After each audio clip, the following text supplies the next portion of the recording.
भगवान काम को मारने का प्रकार बताते हुए उसे मारने की आज्ञा देते हैं।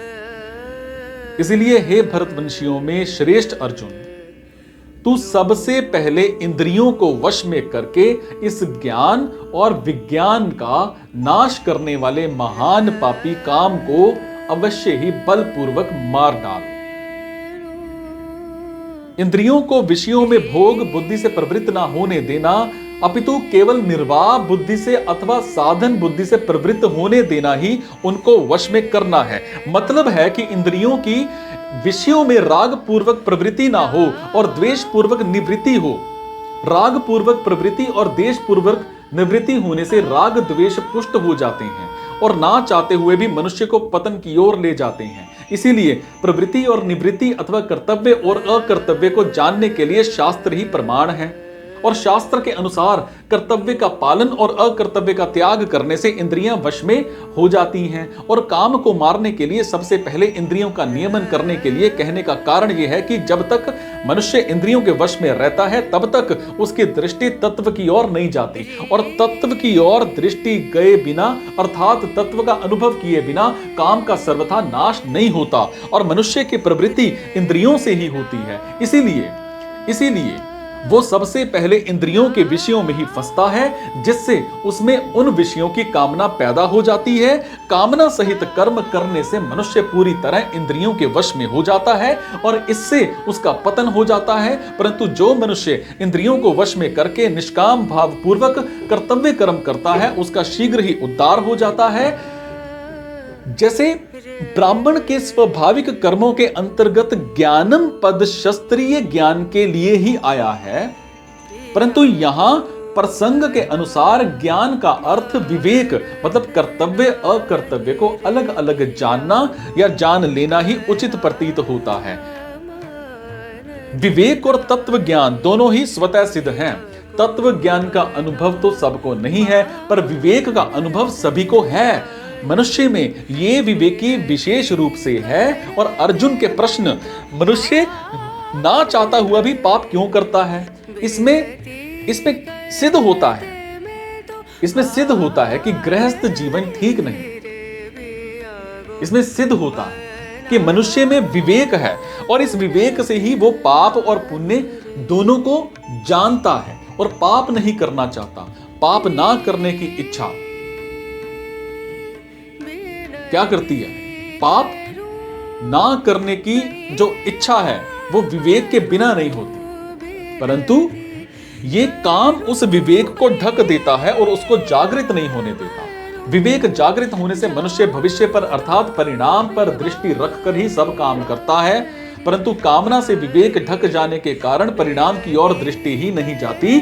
परिणाम की दृष्टि ना जाने से ही वो पाप करता है और इस प्रकार जिसका अनुभव सबको है उस विवेक को भी जब ये काम जागृत नहीं होने देता, तब जिसका अनुभव सबको नहीं है उस तत्व ज्ञान को तो जागृत होने ही कैसे देगा। और इसीलिए यहां काम को ज्ञान मतलब विवेक और विज्ञान मतलब बोध दोनों का नाश करने वाला बताया गया है।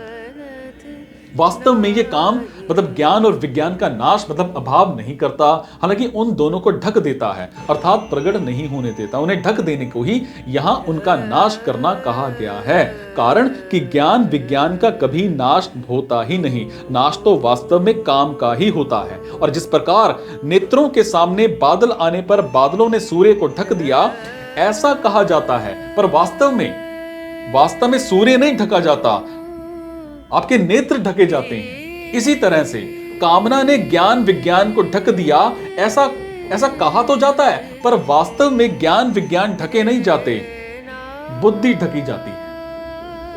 कामना संपूर्ण पापों की जड़ है, इसलिए कामना पैदा होने से पाप होने की संभावना रहती है और आगे चलकर कामना मनुष्य के विवेक को ढककर उसको अंधा बना देती है, जिससे उसे पाप पुण्य का ज्ञान ही नहीं रहता और वो पापों में ही लग जाता है। इससे उसका महान पतन हो जाता है। इसलिए भगवान कामना को महापापी बताकर उसे अवश्य ही मार डालने की आज्ञा देते हैं।